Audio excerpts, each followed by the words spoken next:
বন্ধুরা, ইতিহাস গড়ে ফেলেছে ভারত, যেখানে প্রধানমন্ত্রী মোদি রিসেন্টলি ফ্রান্সে গিয়ে একটা বড় ডিল করেছে, যেখানে প্রথমবার ফ্রান্সের মতন একটা দেশ, যারা 70 বছর ধরে ভারতকে নিজেদের যুদ্ধ বিমান, মিসাইল এইসব বিক্রি করেছে, সেই দেশে এবারে উল্টো গঙ্গা বইবে। মানে এখন ভারত ফ্রান্সকে নিজেদের দেশে তৈরি স্বদেশি হাতিয়ার বিক্রি করবে। আর আমি এখানে ও সমস্ত বুলেট প্রুফ জ্যাকেট, ভেহিকেল বা অ্যামিউনেশনের কথা বলছি না, আমি এখানে কথা বলছি একটা অফেন্সিভ হাতিয়ার, মাল্টি ব্যারেল রকেট লঞ্চার, যেটা যে কোনো দেশের গ্রাউন্ড ফোর্সের ব্যাকবোনের মতন কাজ করে যুদ্ধের ময়দানে। তো সেই MBRL এখন ভারত ফ্রান্সকে এক্সপোর্ট করবে। আর সবচেয়ে ইন্টারেস্টিং বিষয়, এটা কোনো মিডিয়ার রিপোর্ট নয়, বরং প্রাইম মিনিস্টার মোদি আর ফ্রান্সের প্রেসিডেন্ট ম্যাক্রন নিজে এটা কনফার্ম করেছে। এটা দেখুন, প্রধানমন্ত্রী মোদি আর ফ্রান্সের প্রেসিডেন্টের জয়েন্ট স্টেটমেন্ট। এখানে একটু নিচের দিকে স্ক্রোল করলে ক্লিয়ারলি দেখতে পাবেন, স্পষ্টভাবে লেখা রয়েছে যে PM Modi invited France army to take a closer look at the Pinaka MBRL। আর নেক্সট লাইনটা দেখুন, emphasising that an acquisition of this system by France would be another milestone in Indo France defence টাইস।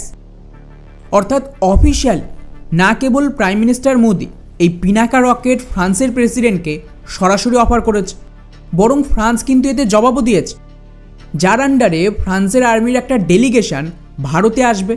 আর বলা হচ্ছে যে এই ডিল ভারত ফ্রান্সের সম্পর্ককে নতুন লেভেলে পৌঁছে দেবে। আর ধরে নিন যে এই ডিল কনফার্ম, তা না হলে কোনো দিন প্রাইম মিনিস্টার সরাসরি এইভাবে এত বড় দেশের প্রেসিডেন্টকে হাতিয়ারের অফার করতো না। আর যদি করেও থাকে, দুই দেশের প্রধান নিজেদের প্রেস কনফারেন্সে বা প্রেস ব্রিফিংয়ে সেটা অফিশিয়ালি মেনশন করবেন। কারণ যদি এই ডিল অফিশিয়াল ঘোষণার পর না হয় বা ক্যান্সেল হয়, এটা সরাসরি ভারতের জন্য সেটব্যাক হবে, যেটা প্রাইম মিনিস্টার মোদির ইমেজের জন্য মারাত্মক খারাপ হবে। তো ডেফিনেটলি ব্যাকডোরে অলরেডি নেগোসিয়েশন হয়ে গেছে এবং দুই দেশ এতে সম্মতি জানিয়েছে, তবে গিয়েই কিন্তু অফিশিয়াল লেভেলে ডিরেক্টলি প্রাইম মিনিস্টার আর প্রেসিডেন্সি লেভেলে এটা ঘোষণা করা হয়। কিন্তু এখানে সবচেয়ে বড় টুইস্ট কি জানেন? ভারত ডিরেক্টলি এই ডিল পায়নি, বরং আমেরিকাকে হারিয়ে ফ্রান্স থেকে এই ডিল ছিনিয়ে এনেছে। কেননা ফ্রান্স এই ধরনের মাল্টিব্যারেল সিস্টেম স্বদেশিভাবে তৈরি করে না, ওরা অ্যাকচুয়ালি আমেরিকার হিমার্স রকেট লঞ্চার কিন্তু তার জায়গায় এখন ওরা ভারত থেকে আমাদের পিনাকা কিনতে চাইছে, যা অ্যাকচুয়ালি বেটার পারফরমেন্স দেবে ফ্রান্সের আর্মিকে। ভারতের এই পিনাকার একটা লঞ্চারে মোটামুটি 12টা রকেট থাকে, যা মাত্র 43 সেকেন্ডে ফায়ার করা সম্ভব, এবং একটা পুরো ব্যাটারিতে 72টা রকেট থাকে, যা একসাথে ফায়ার করা সম্ভব।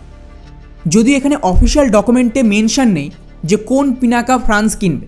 পিনাকা মাক 1 45 কিলোমিটার রেঞ্জে, মাক 2 60 কিলোমিটার রেঞ্জে, গাইডেড পিনাকা 75 কিলোমিটার রেঞ্জে, পিনাকা ER 90 কিলোমিটার রেঞ্জের, আর মাক 3 120 কিলোমিটারের বেশি রেঞ্জ দেয়।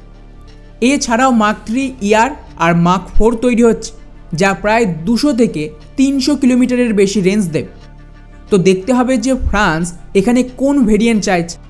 তবে যেটাই নিক, এর ফলে ভারতের দুটো বড় ফায়দা হবে। প্রথমত, ফ্রান্সের মতন দেশ যদি ভারতের হাতিয়ার কেনে, এটা ডিরেক্টলি গোটা বিশ্বে একটা মেসেজ দেবে ভারতের ক্ষমতা আর আমাদের হাতিয়ারের কোয়ালিটি কতটা ভালো তাকে নিয়ে। এর ফলে ভবিষ্যতে ফ্রান্সকে দেখে বাকি ছোট ছোট দেশ ভারতীয় হাতিয়ারের দিকে ঝুঁকতে শুরু করবে। আর অলরেডি পিনাকা আর্মেনিয়াতেও রপ্তানি হয়েছে, যাতে ওরা ব্যাপক খুশি, এবং আর্মেনিয়ার পর ফ্রান্স দ্বিতীয় দেশ হবে যারা এই হাতিয়ার কিনছে। দ্বিতীয় ফায়দা যেটা ভারতের হবে তা হলো প্রফিট আর ডমিনেন্স তৈরি। এখানে যত বেশি হাতিয়ার বিক্রি হবে, ভারতের ইকোনমিক্যাল ফায়দা তো হবে। ভারত হাতিয়ার আমদানিকারক দেশ থেকে ধীরে ধীরে হাতিয়ার রপ্তানিকারক দেশে পরিণত হচ্ছে। এছাড়াও যে সমস্ত দেশ হাতিয়ার বিক্রি করে, তাদের একটা আলাদা ডমিনেন্স থাকে হাতিয়ার মার্কেট, আর যে দেশে হাতিয়ার বিক্রি হচ্ছে সেখানে। অর্থাৎ খেয়াল করেন, ফ্রান্স আর ভারতের মধ্যে যে পাওয়ার ব্যালেন্স ছিল সেটা ধীরে ধীরে পাল্টে যাচ্ছে।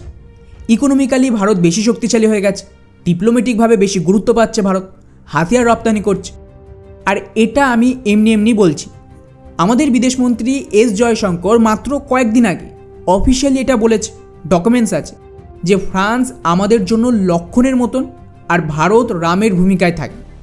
মানে বুঝতে পারছেন, শ্রীলক্ষণ ভগবান শ্রীরামকে প্রভু হিসেবে দেখে। অর্থাৎ ডমিনেশনের দিক থেকে দেখলে কে উঁচু পজিশনে থাকছে? ভারত। আর এই সবটাই ধীরে ধীরে হচ্ছে। এখন আপনারা বলতে পারেন যে ভাই আচমকায় ফ্রান্স আমেরিকা ছেড়ে ভারতের দিকে কেন ঝুঁকবে? তো জানিয়ে রাখি যে একা ফ্রান্স নয়, বাকিরাও তাই করবে। এমনিতেও অলরেডি ফ্রান্স আর ভারতের রিলেশন বেটার ছিল, কিন্তু এখন ফ্রির টাকা শেষ। আমেরিকা তো গোটা ইউরোপকে ধমকি দিচ্ছে, অ্যালাইদের ওপর নিষেধাজ্ঞা লাগাচ্ছে। ইউরোপের ইকোনমি পুরো বরবাদ করে দিয়েছে যুদ্ধের কারণে। আর যখন ইউরোপ এত কিছু করলো, তারপর ট্রাম্প আসার পর কি বলছে? যে রাশিয়া হয়তো ইউক্রেনের অর্ধেকটা নিয়ে যাবে, যেটা আগেই ডিসাইডেড ছিল। আমেরিকার নজর রয়েছে ইউক্রেনের ভেতর থাকা $500 বিলিয়ন রেয়ার আর্থ এলিমেন্টসের ওপর।